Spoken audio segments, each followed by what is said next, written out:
My kids think I'm just their quiet, harmless mother. They don't know the truth. They don't know the life I've built in secret. I live in a tiny motel room, the kind with peeling wallpaper and a flickering neon sign outside. Every night, I make instant coffee, watch reruns, and count my blessings. But they'd never guess. I'm worth $32 million, dollars, and they'll never see it coming. But what I discovered next changed everything. I've spent my whole life giving everything to my family, raising children alone after a messy divorce, juggling part-time jobs, staying awake nights worrying about tuition and groceries. I was the woman who never had a fancy car, who wore hand-me-down clothes, who baked cookies for the school bake sale, and stayed silent when the other mothers whispered behind my back. My life looked ordinary, small, predictable, but that was exactly what I wanted everyone to think. My oldest, Claire, is in her 30s now, married to a man she brags about constantly on social media. She calls me once a week, asking for advice I didn't always give, for favors I didn't always want to grant. My son, Peter, the youngest, never really understood me. He's busy building his own life, his own empire, or so he likes to tell me. But he still calls me when he wants something: money, favors, connections. And I always gave, quietly, without complaint, because that's who I am. Every morning, I wake up to the same routine: the hum of the motel heater, the smell of cheap coffee, the muffled sounds of traffic outside. I watch the world through a cracked window. Some nights, I sit in my armchair and stare at my bank statements.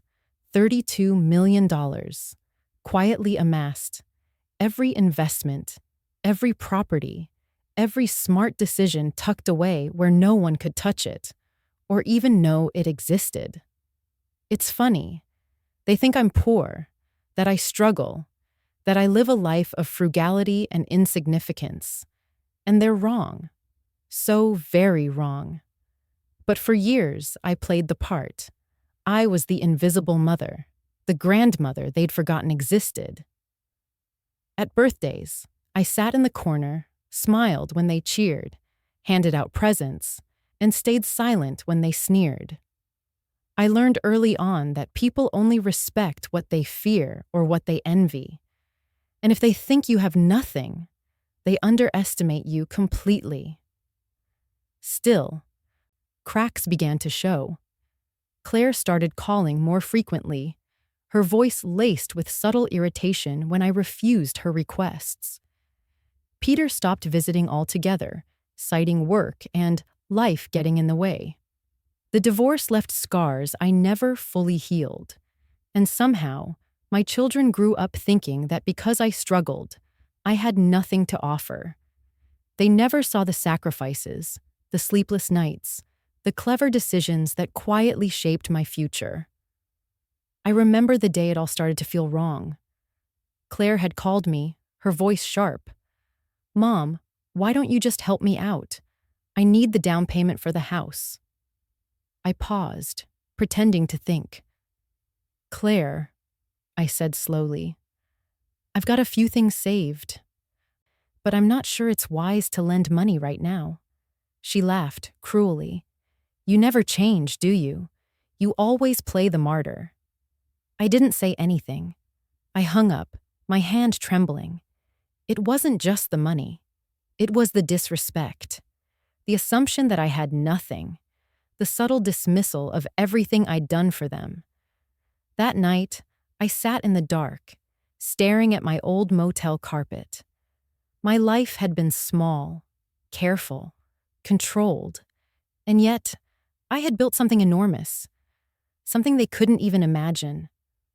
I poured myself a cup of coffee, held it like a lifeline, and thought, maybe it's time they learned who I really am. I thought of my motel neighbors, the quiet people who pass by, unnoticed. We are invisible, but that doesn't mean we are powerless. I thought of all the years I'd spent putting their needs before my own, and slowly, the idea began to form. Revenge. Not violent, not cruel in the illegal sense, but just enough to make them realize what they had ignored, what they had disrespected. I started to watch them closely. Every phone call, every text, every Instagram post. I began keeping track, noting who was greedy, who was entitled, who treated me like a shadow. The list grew longer than I expected, and as it did, my pulse quickened. There was a satisfaction in knowing I had the upper hand, and they didn't even suspect it. Even now, I remember the sting of betrayal that finally pushed me toward action. It wasn't a single moment, not really. It was years of little dismissals, little slights, little reminders that the people I loved most didn't respect me. The birthday party where Claire openly mocked my simple life. The family dinner where Peter laughed at my tiny motel room. The subtle way they treated me like a servant, a ghost, a nobody. I felt shattered, invisible. And yet, sitting there in that dimly lit room, I realized something powerful. I had the truth, the power, and the patience. I had built a life under their noses. I had money, influence, and knowledge they could only dream of. And I had the perfect cover. Grandma, the harmless, frugal, invisible mother. So I started planning. Quietly, at first. A note here, a suggestion there. Subtle observations that would eventually become tools. I remembered my old lawyer's advice, my own meticulous spreadsheets, and the investments I'd tucked away. Every detail mattered. Every misstep by them could be turned into a revelation, a humiliation, a lesson. And I didn't rush. I watched. I waited. I studied. Their greed, their arrogance, their entitlement. It was all ammunition. And with each passing day, the desire for justice, for recognition, for the world to see me as I truly am, grew stronger. But just when I thought I had control, I stumbled upon something I hadn't expected. Something that could change everything. Something that tied all their selfishness together. Something that would make my eventual plan not just satisfying, but spectacular. It was in an old file folder, hidden behind the fake curtains of my motel room. Documents I hadn't touched in years. Letters, receipts, and emails that revealed the full extent of their greed. And at the center of it all, a single shocking secret. I could feel my heart racing as I read it. It was bigger than I imagined, bigger than I dared to hope. And as I sat there, clutching the papers, I realized the truth. My life wasn't just ordinary. My life wasn't just hidden. It was a weapon. And the moment I understood its power, I smiled. But what I discovered next changed everything. It started small, almost unnoticeable. Claire called one evening, her voice dripping with impatience. "Mom, I need the money for my wedding next year. I know you can help." I took a deep breath, my hand shaking slightly. "Claire, I told you before, I can't just give it away. You'll have to find another way." Her laugh was sharp, cruel. "You never change, do you? Always the same, holding back, acting like it matters more than your own children. Honestly, I don't know why I even bother." I stared at the phone, silence stretching between us. I wanted to scream, to tell her I had more money than she could imagine. But I didn't. Not yet. I hung up and sank into my worn motel chair. It burned. That familiar, cruel burn of being dismissed, ignored, and underestimated. Then came Peter. He showed up at my motel unannounced one rainy afternoon. His coat dripped on my threadbare carpet. He carried an envelope, smug and expectant. "Mom," he said, "I'm in a bit of a bind. I need a loan." Don't worry, I'll pay you back. Eventually. I smiled, though my lips were tight. Peter, how many times have we been through this? I can't keep bailing you out. He threw the envelope on the table. Come on, Mom. Don't be difficult. You've got more than enough. We all know it. Why keep hiding it? I froze. How had he found out? Or had he just guessed? My hands tightened around the edge of the table. Peter, that's not your concern. Not my concern? His voice rose. Everything about you has always been your concern, Mom. Your sacrifices. Your money. And you've been holding out. For what? To feel important? To teach us a lesson? It's pathetic. I felt my chest tighten. Pathetic. Invisible. Humiliated. That word stuck in my head like a knife, and it kept getting worse. The next day, I discovered Claire had been talking to my neighbors, spreading stories about me. How I struggled to make ends meet. How my life was sad and lonely. How I was out of touch with reality. They laughed at her words, believed her. Even people I had helped quietly over the years started to treat me differently. Whispered conversations stopped when I entered a room. Doors closed softly behind me. I wanted to run, to disappear, to vanish completely. But I didn't. I sat there, quiet and still, watching them spiral in their arrogance. Every insult, every lie, every attempt to humiliate me, it fueled something I hadn't expected. Fury. Pure, cold, patient fury. One evening, Peter came by again, his tone smoother this time, though no less manipulative. Mom, I heard about your little motel investment. Maybe it's time you shared some of that wealth. You know, with family who actually appreciates it. I looked at him, saw the greed glinting in his eyes. You mean with the children who mocked me, disrespected me, and laughed at my life? He shrugged. Family is complicated, Mom. You should know that by now. I laughed, a bitter, hollow sound. You don't know anything about family, Peter. You only know what you want. And what you want is never enough. He tilted his head, smirked. You're overreacting, always overreacting. That's why no one takes you seriously. And there it was, the ultimate betrayal. Not just the money, not just the lies, but the complete dismissal of who I was, who I had been, what I had done for them all their lives. It wasn't just disrespect, it was erasure. I began to notice patterns. Invitations I never received, events I wasn't told about, milestones they celebrated without me. I was a ghost in my own family, invisible, shattered. Then came the most personal betrayal of all. I found out Claire had begun quietly pressuring my lawyer, attempting to access my accounts, to manipulate her way into my hidden fortune. She sent messages, emails, subtle suggestions, hinting that I should make things easier for my children. I felt sick reading them. The child I raised, the child I nurtured, trying to steal from me.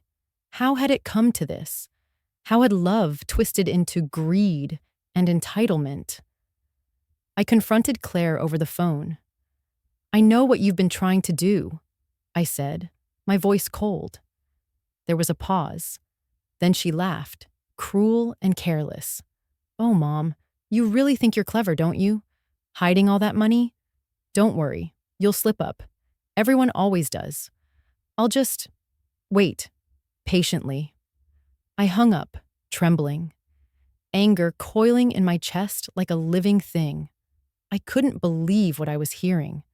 I had spent decades protecting them, sacrificing for them, and this was how they repaid me. It wasn't just the money. It was the lies, the manipulation, the way they had humiliated me in front of others. The dinners where Peter mocked my tiny motel room, The brunches where Claire laughed about my invisible existence.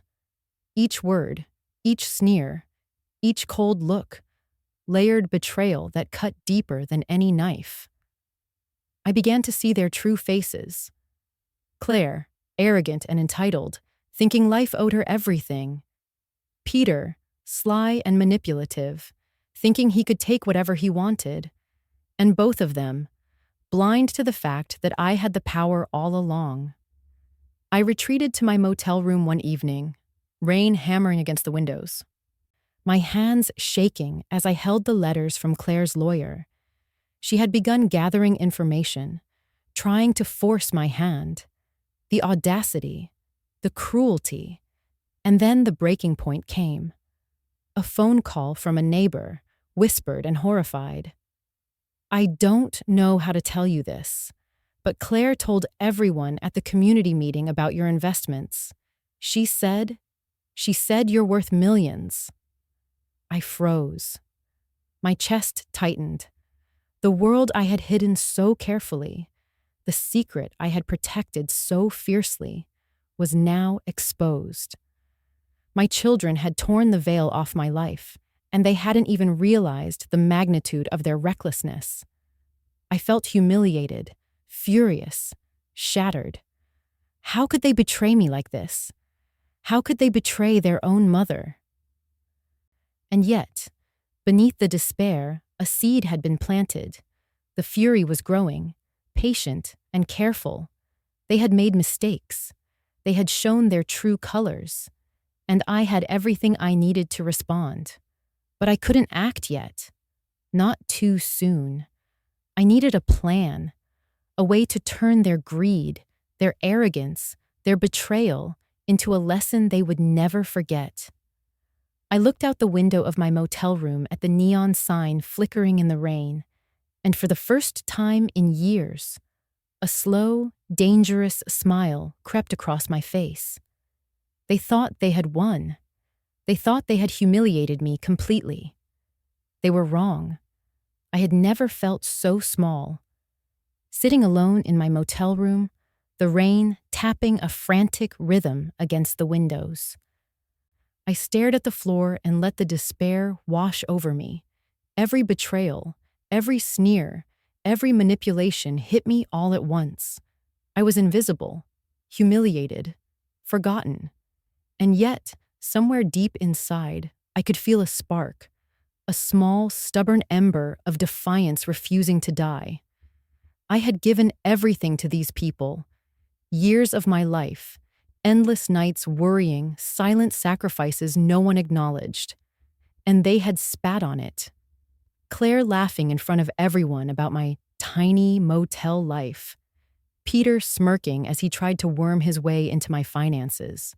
The whispers, the lies, the humiliations. It had crushed me.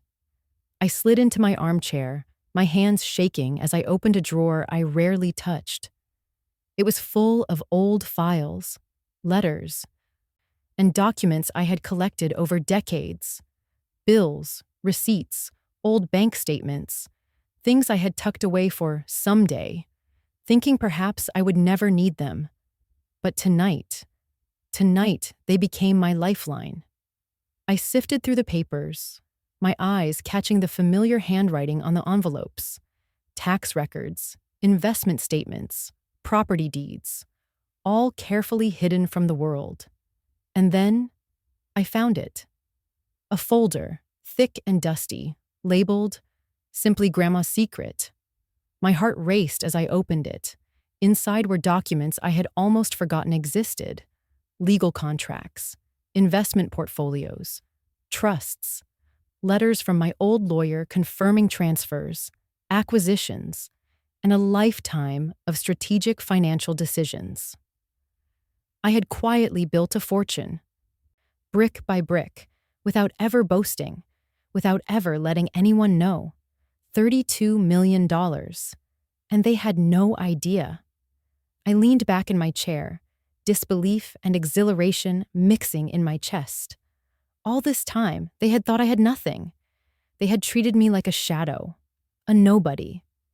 And all along, I had been untouchable, powerful. A smile crept across my face. Not a warm, gentle smile, but one sharp and deliberate, the kind that whispers of plans and inevitabilities. They had shown me their true colors, and now, finally, I could do the same. But first, I had to understand the full extent of the opportunity. I pored over every paper, every detail, every email, and receipt. I realized how easily their arrogance could be turned against them. Every greedy text, every selfish action, every casual insult was ammunition. I could expose them, publicly humiliate them, teach them lessons they would never forget. I needed allies, people who understood subtlety, people who could help me orchestrate this without being obvious. My old lawyer came to mind first, a man meticulous, discreet, loyal. He had always respected my intelligence and never judged my frugality. I called him late at night, and when he picked up, I didn't waste time. "Do you remember everything we discussed about my investments?" I asked, my voice low but steady.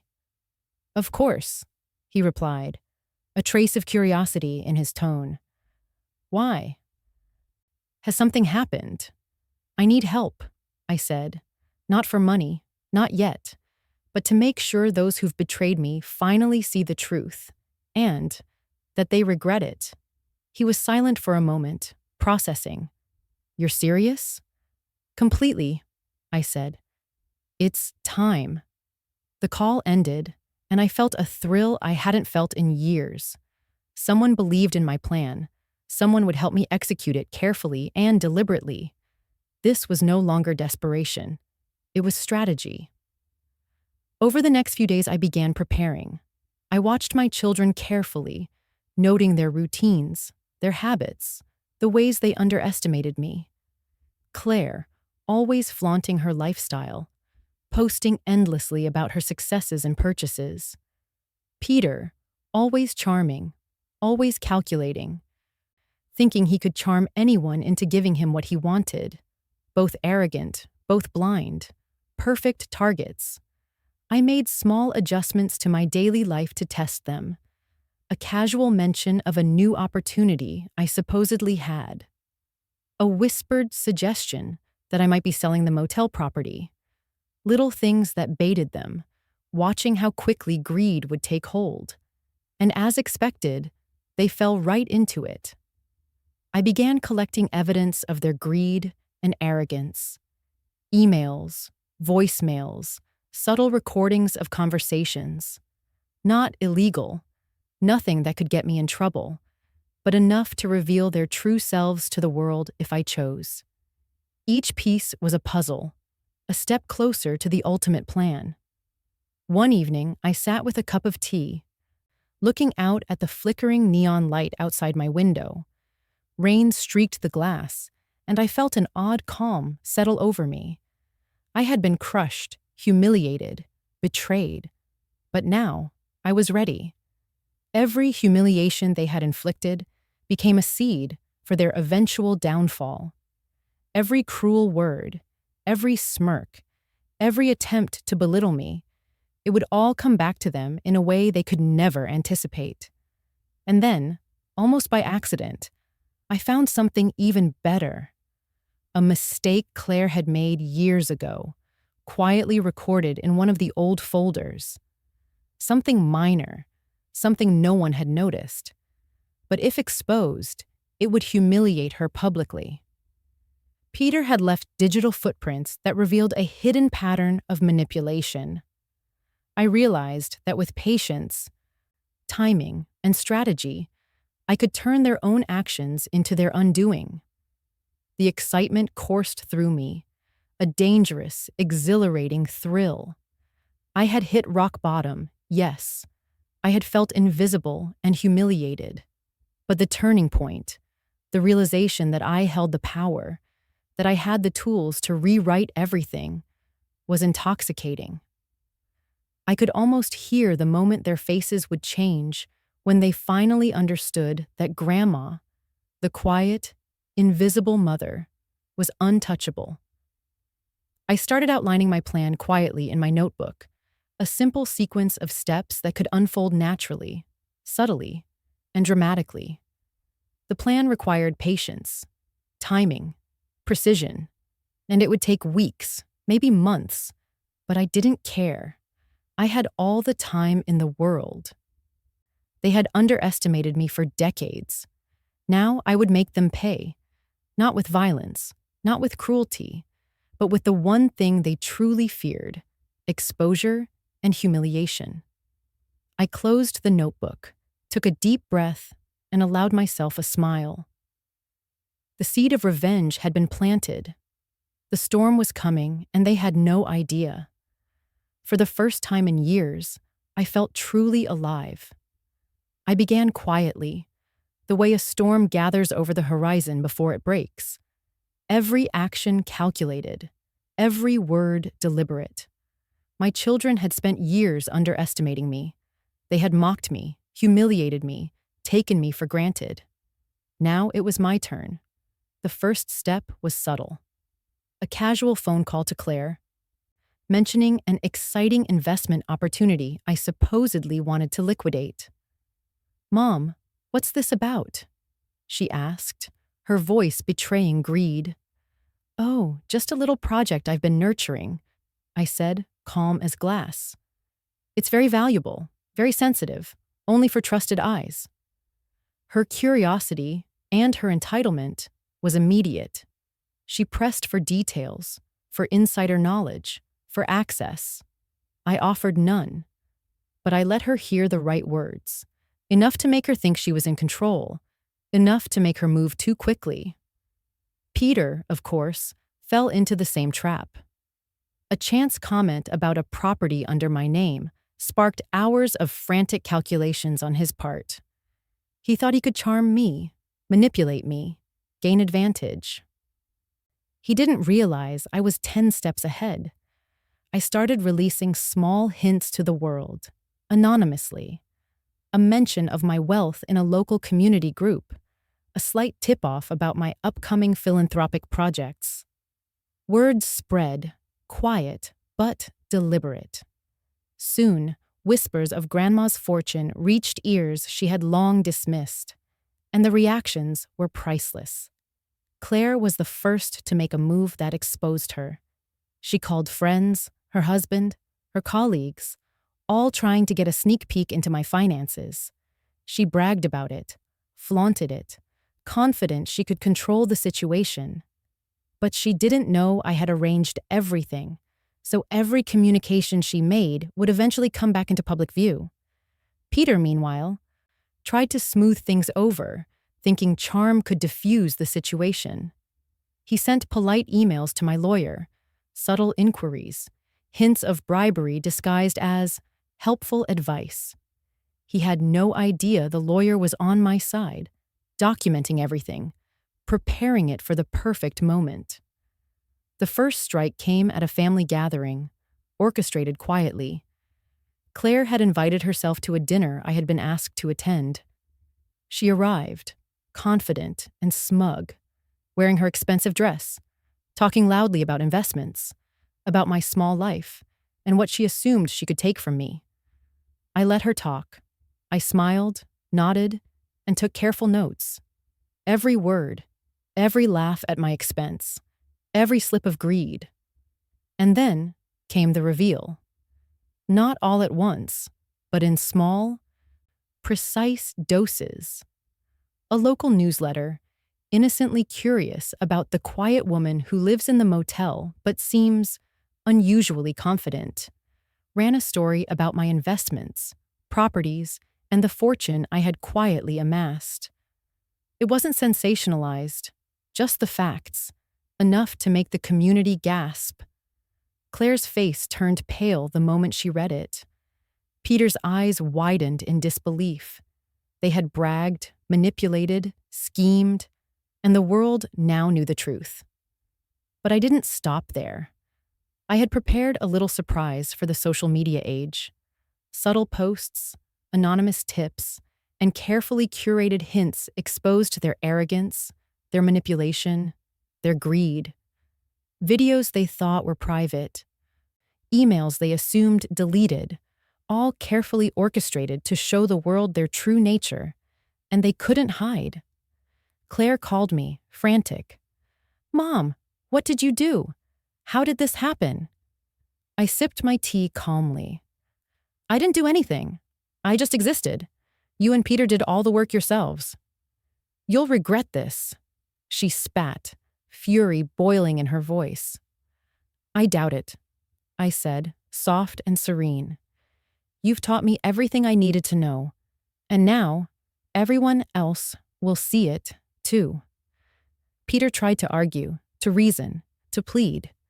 I listened politely, letting him unravel. Every word he said, every justification, only made the exposure more complete. Every attempt to salvage his reputation fell flat. And then the poetic justice began to unfold. The friends who had once mocked me, the colleagues who had underestimated me, the community that had whispered behind my back, they all started to recognize my power, my intelligence, my strategy. My children, once arrogant and untouchable, found themselves isolated, embarrassed, and exposed. I had been careful not to cross the line into anything illegal. Everything was documented, public, undeniable. The satisfaction came not from destruction, but from revelation. They had built their own downfall with their greed and disrespect. I simply watched it unfold. There was one moment that made it truly cinematic. A local fundraiser where Claire had hoped to showcase her own success and impress the crowd. As she spoke, subtle hints about my invisible mother being insignificant floated into the conversation. I entered quietly, carrying myself with the calm confidence of someone who knows the truth. The room shifted. Whispers ran through the crowd. Eyes darted toward me. I smiled politely, and then one of my carefully placed allies subtly handed out copies of the financial records, highlighting my fortune, my quiet genius, and the arrogance of my children. Claire's face drained of color. Peter's jaw dropped. Their smiles faltered. For the first time, they realized the full scope of their own arrogance. The crowd murmured, surprised, impressed, and a little shocked. It was exquisite. Not cruel. Not violent. Just deserved. I felt a surge of satisfaction, unlike anything I'd experienced in decades. Every humiliation they had inflicted on me returned tenfold. But I stayed composed, serene, untouchable. Later, when the calls and messages flooded in, they were from people they never expected. Old neighbors, distant relatives, business contacts.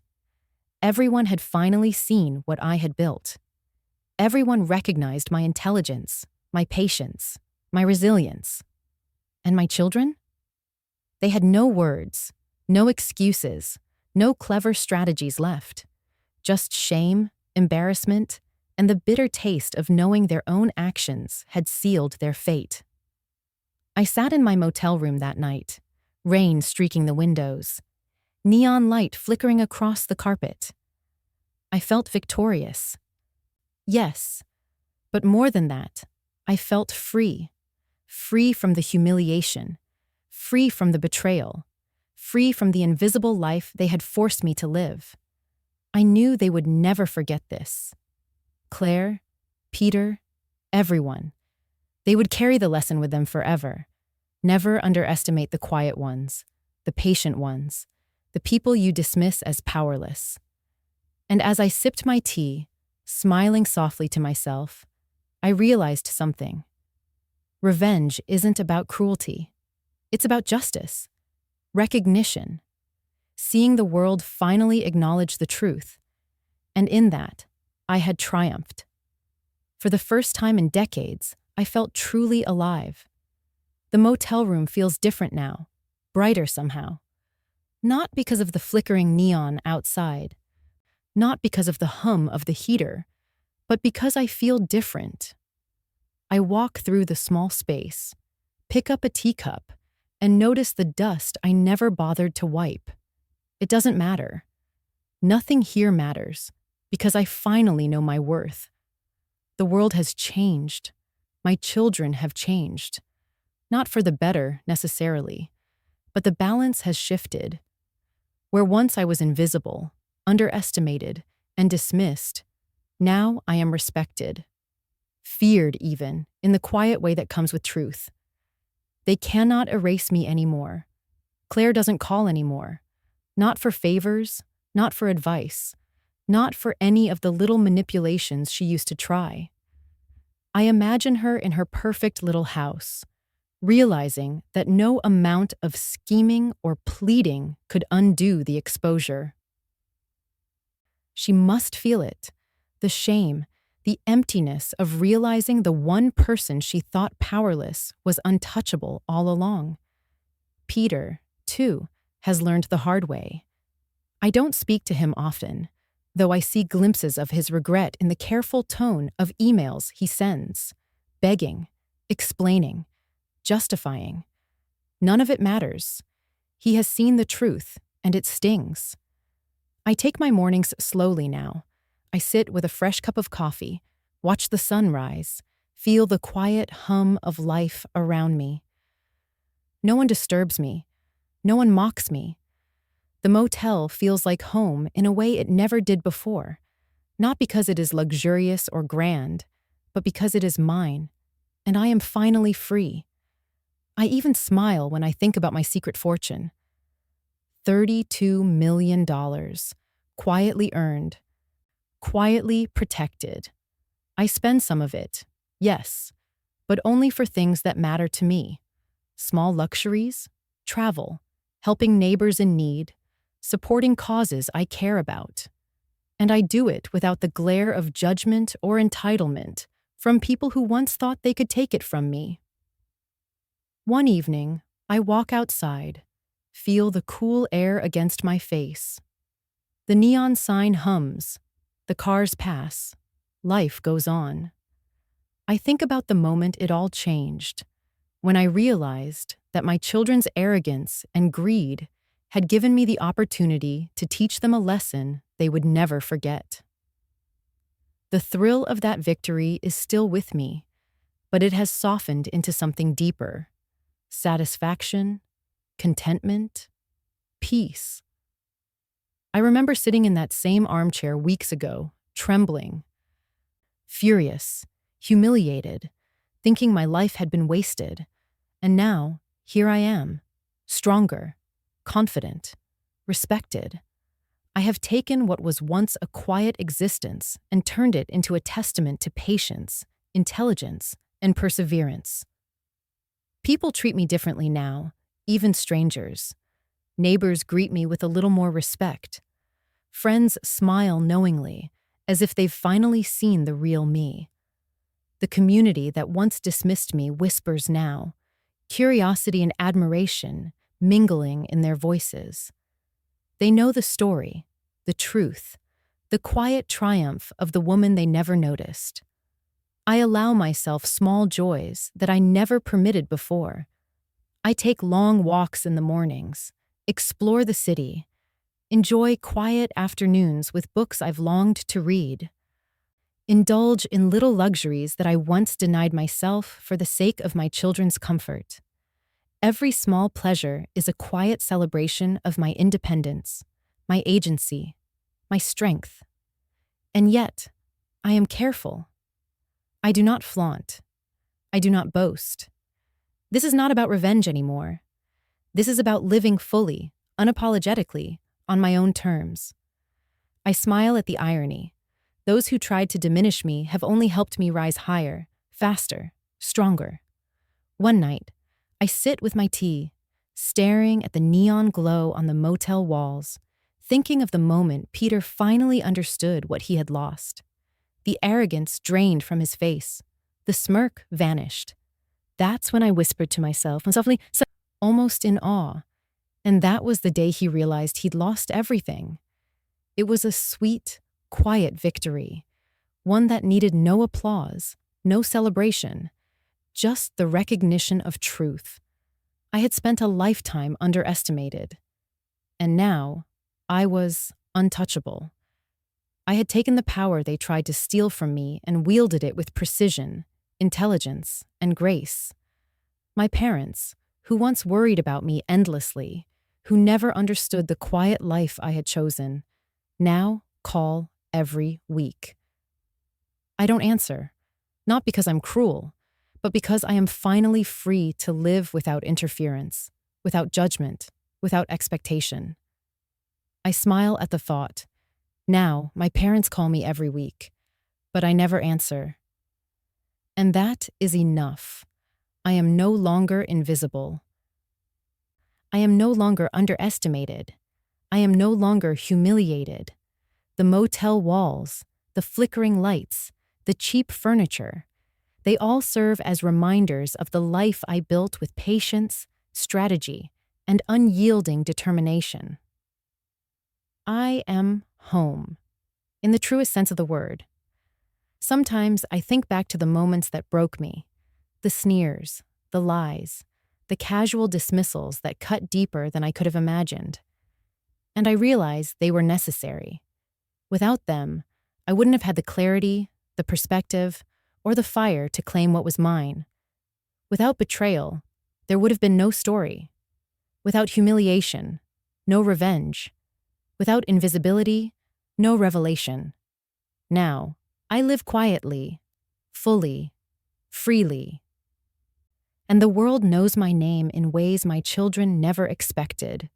They have learned, as all children should, that a mother's strength is not always visible, her power not always apparent, but it is formidable nonetheless. I pour another cup of tea, watching the neon reflect on the glass. I close my eyes for a moment, savoring the quiet hum of victory and peace. There are no angry voices, no impatient demands, no sneers in my direction.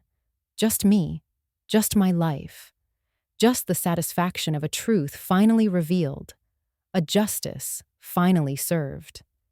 And as the city hums outside, I allow myself a small, contented sigh. I am invisible no longer. I am free. I am proud.